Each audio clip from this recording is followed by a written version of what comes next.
ก็เหาะทุกคนจนมวยยิงเลยจนมวยยิงเหาะน้ำได้พอโตพุ่นเหาะเนาะ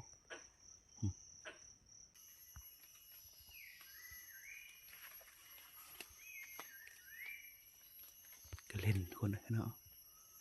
มันเก็บสบายตลาดหมู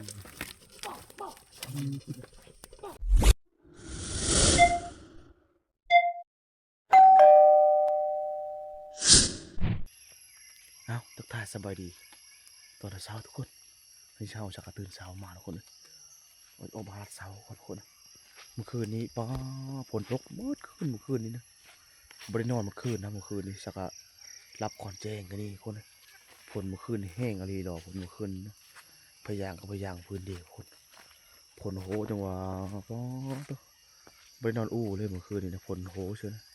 อู้กับเป๊ะเหมือนเมื่อคืนนี้นะออกมาเช้าก่อนทุกคนที่งานเขาค่ะเขาบาลาดเขาบอกว่าเขาก็ดอนไปหมดเลยทุกคนแล้วออกมาเช้าใต้เช้าจะพ้นนะ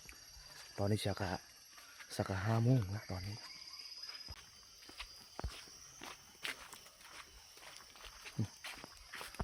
ฝนสักยากช่วงนี้นะอยากสักยามุคอนแจ้งกันนี่ฝน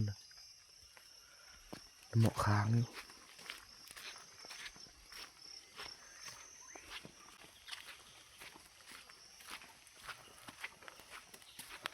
หมูนี่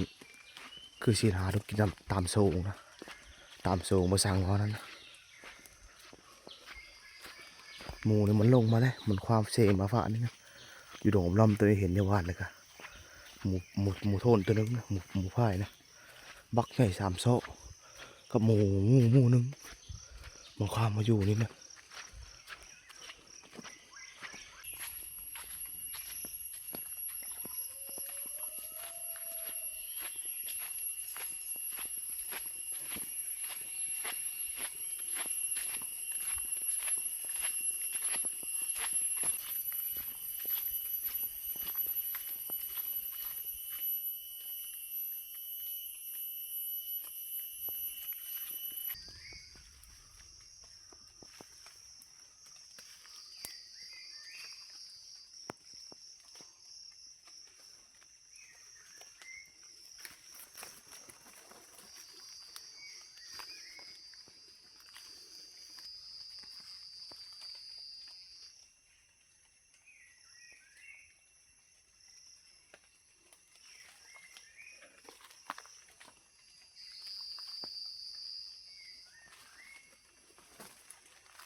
เฮามาเลาะ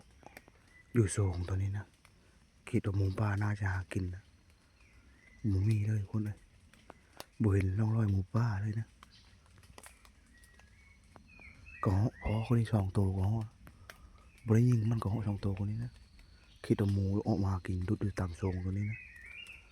เฮาก็เลยบ่ได้ยิงก็คนนี้นะโอ้บ่ได้ยิงก็ได้แต่เป็น2 ตัวคนนี้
มาจอบกองนี่ก็บริยิงทุกคน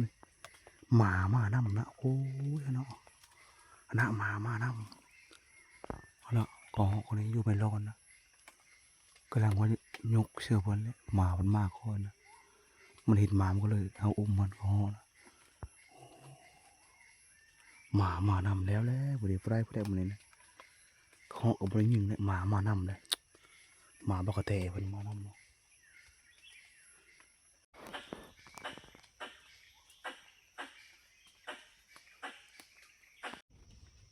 ยิงกองกับบถือซ้ำมันอยู่สูงเลยเนาะพวกมันอยู่โถมันอยู่คอนง่ายนะเห็นตะโหมันซับสิพนมีถือนะแล้วก็อุ้มพวกเขาเลยงอนะเพราะหมาต่อก็นี่ตั้มอยู่ที่นั่นเดี๋ยวหมามามันแรงกันเถิงโอ้ยายหมามาก่อนจะก็ได้ยิงกับเหาะบ้านนึงคนมากกว่านี้ตัวเช้านี่นะพ่อก็เหาะ2 ตัวนะแต่ว่าเฮาไม่ได้ยิงกับเหาะนะคิดว่าหมูเฮาหากินตามโซงตัวนี้นะก็เลยไม่ได้ยิงกับเหาะนะบ้านนี้นะหายิงกับเหาะเลาะก่อนทุกคนเลยหายิงกับเหาะยิงห้ำเลยบ้านนี้นะเพราะว่าเขามาแต่เช้ามาลัดหมูกับโบเห็นนะลัดฟานกับโมเห็นหายิงกับเหาะไปเรื่อยๆหายิงกับเหาะก็น่ายกระเตนะ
ก็เล่นคนนะเนาะ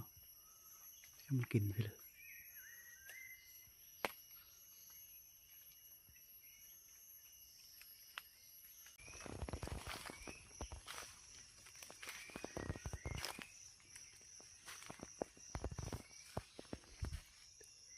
น้ำหมอกก็ยังค้างไม่ต้องหลายทุกคนขลมอูยังไงบ้านนึงเชื่อก็เหาะเขาไม่ใช่ลงหากินนะแบบนี้นะมันอยู่ในอุ้มบุกเหาะนี่เพราะก็เหาะ3-4 ตัวเลยก็นี่ที่ว่ายิงบ้านนึงมีถือนะมันสูงนี่มีถือส่วนหลายเห็นสูงนี่นะมันอยู่ในอุ้มบุ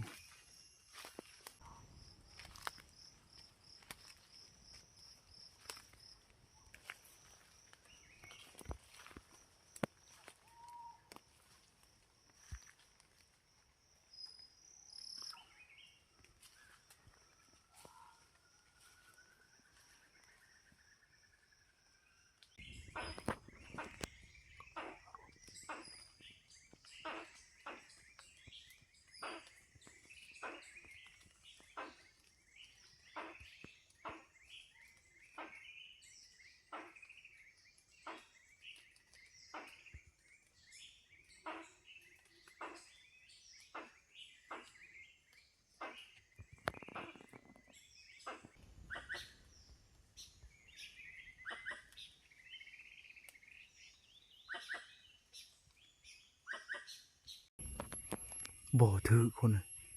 นี่ก็เหาะก็บ่ถือที่บ้านที่2ก็ยังบ่ถืออยู่โอ้ตัวนี้ก็บักง่ายก็เหาะตัวนี้ก็นี่บ่ถือยิงนะ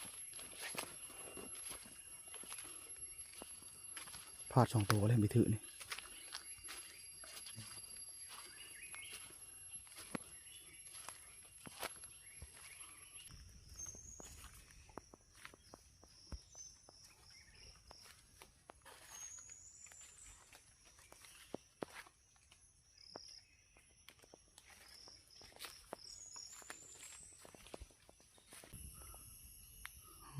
คนเล่นคน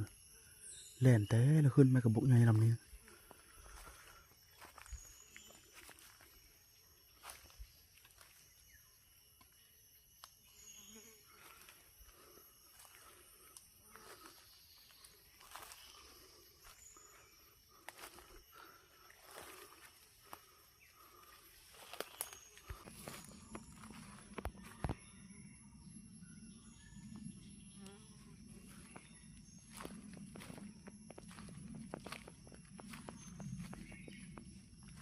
เกลหมหอบดงนี่นะ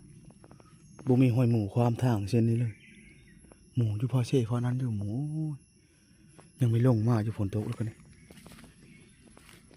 เวียนมันห้อยหมูความเลยแถวทางเส้นนี้นะเนาะหมดฝนกับปีหมดฝนกันนี่เนาะป่ายิ่งแต่ว่าพอได้ยิ่งแล้ว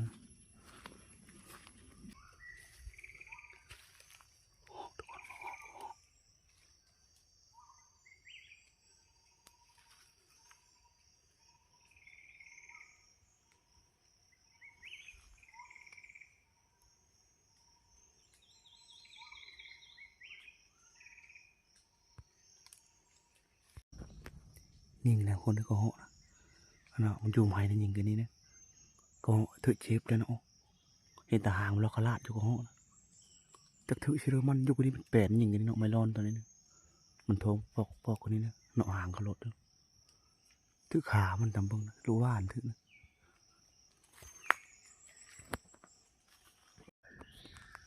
2 บาทเลยโคตรยิ่งก็เหาะตัวนี้กันนี่ยังบ่ตก2 บาทกันจักถือเชื่อมันอยู่6อีก3 บาทที่ชองกันกระดกกระเทิงมันอยู่ไม้ลำนี้นะมันอยู่ไม่เข่งนะโอ้ยบอกเอาเบนหาอยู่น้อยก่อนถือเจ็บยังมีโต๊ะยังมีจ่ายก็เหาะยังมีได้2 บาทเลย3 กับ 2 บาทชำยิงหมูเลยนี่ก็เหาะกัน2 บาทก็ยังบ่โต๊ะก็เหาะเลยนะมันอยู่ไม่เข่งลำเลยนะก็เหาะเบนหาตัวนี้ก็บีเห็นก็เหาะนะคนอยู่อุ้มงาเลยตามเบิ่งพวกอุ้มงาตอนนั้นโอ้ยสิได้ก็เหาะเลยเนาะยิงว่าแต่บิดมันอยู่ไม่ร้อนมันโถงปอกๆเสียที่รู้วาดตามเบิ่งนะเลยบาดเจ็บเลยยิงอีบาด2 บาทกันนี่ก็มีทึกกันนี่บาดที่2กันนี่ขึ้นปุ๊ดกแล้วเลยโอ้ยฮะหายิงตัวไม่ตัวคนมันนี่ก็เหาะ3-4 บาทเลยวันนี้นะยังไม่ได้พอโตเลยก็เหาะนี่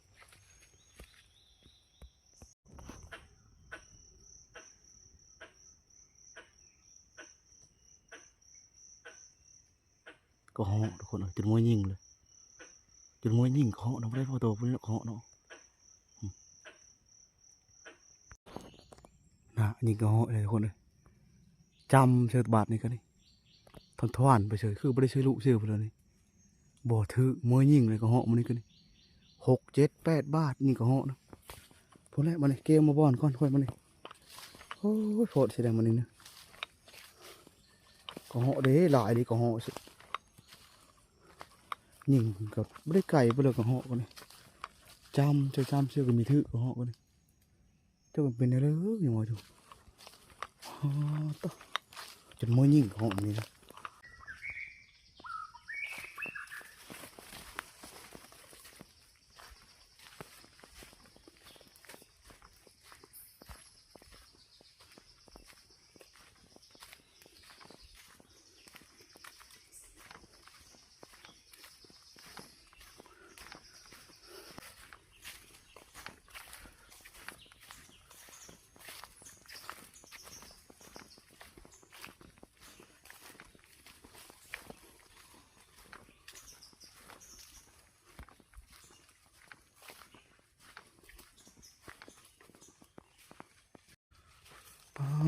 ต่อจนมวยไป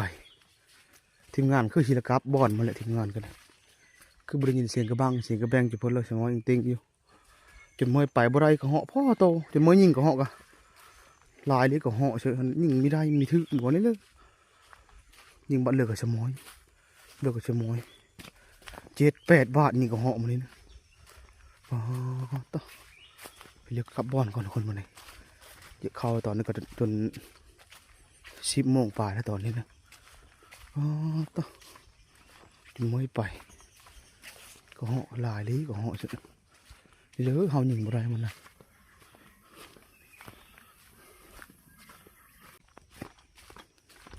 พอแล้วเมื่อเบิ่งกัน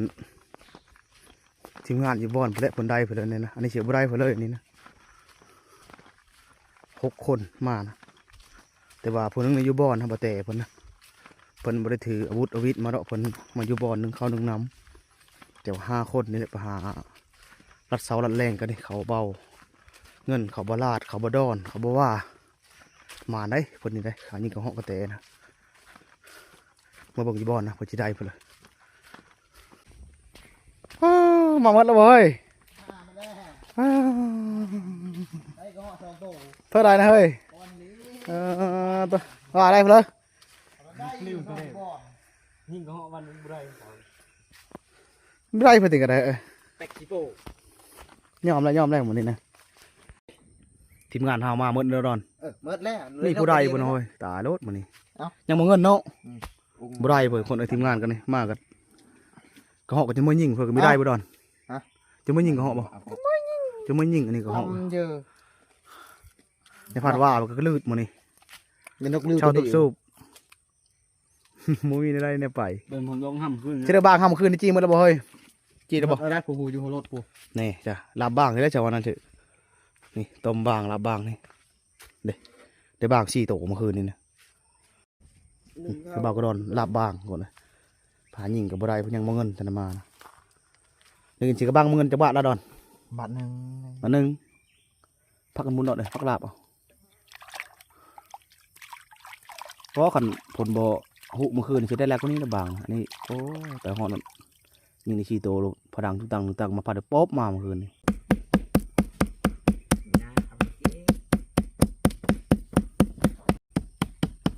กินซีมือบากระดอนของมือนะดอน แค่นะ หวานนี่ก็เพิ่นเอฟเราจะกินนะแรงหวานนี่นะเฮ้ยแกงก็ได้เนาะมันนี่เช้ามันนี่เพิ่นลาบบ้างจะกินมันนี่ดอนกินตำมะเขือเชื่อใส่ผักบัวหอมเชื่อบัดซอยบากระดอนก่อนกระดอนบ่มาน้ำได้ถนาเลยเลยกินนี่หน่อย วันนี้ก็วางเงินยังผายิงมันมากเนาะแต่ป้าอีรุ่นวันนี้ก็ท่าราคามาติดต่อเลิกได้มีบางคน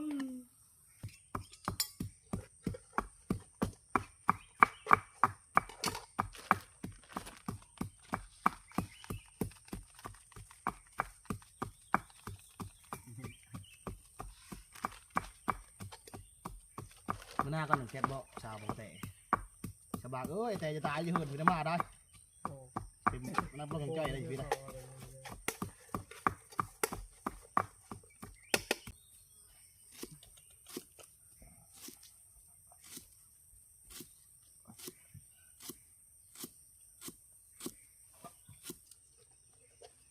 บ่ได้ก็เหาะกินบ้างคนเลยอยู่ตรงอยู่ป่ามีอยู่กินน้ำดอนเนาะบ่ได้นึงดอน โอ้คนมาดงอ่ะ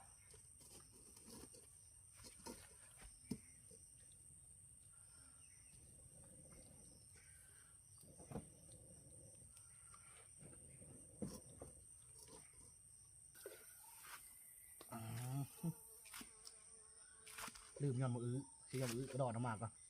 ไอ้ผ่านกระดอนน้ำมาย้อนมืออื้อได้อย่างนี้เลยเชื่อบ่หอยเลยดอนเชื่อบ่หอย ชื่อหอยได้ได้ เชื่อบ่หอยนะ ชื่อบ้า บ่เนี่ยเชื่อด้วยเลย ชื่อบ่ชื่อบ่ บ่เชื่อก็ยังนะ ชื่อเลยนะ โคบากย้อนมืออื้อนะดอน กูทัก เคยกินบ่ ครั้งแรก แม่ระเบิดนะ ครั้งแรก ชิมนู แซ่บแซ่บ ขมลำแซ่บอร่อยแซ่บ หาชื่อบ่มีเดี๋ยวนี้นะ หรือโขบางเลย สุดยอดเกลือน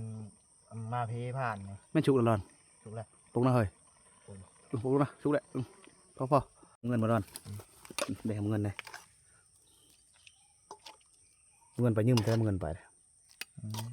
มาคนนี่กินโคบางนะเช้ามันนี้นะไม่มีคนได้เพื่อได้ก็โคบางซื้อยอนมือน้ำปลาต้หอมกุ้มสิข้าวเช้าเนาะข้าวเช้าชักง่ายจน11 โมงเลยนะนี่นะ บายตลาดหมู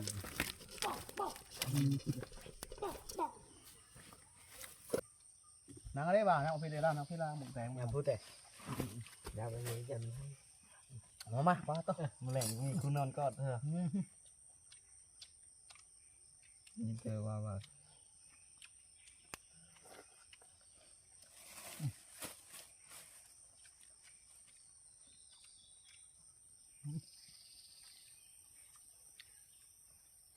ช่ปะแต่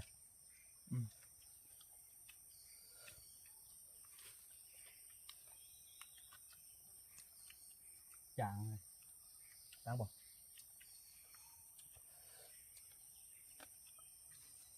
คำนี้แซ่บ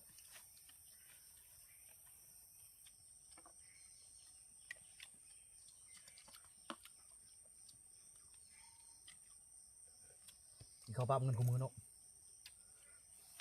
จังเลยยกนานมาเนาะเยอะเลยไปยืม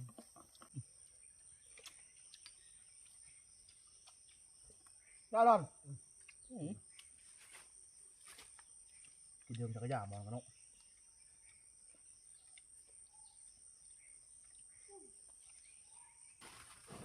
ผมมาลำทุกคนเลย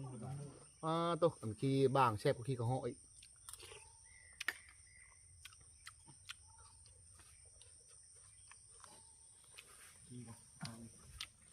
จับนะเกิน จะเมื่อยไปมันเช้าแล้วเกิน ปากันนะแกกันนะ กระห้อยก็ยิ่ง6-7-8 บาทกระห้อยไม่ได้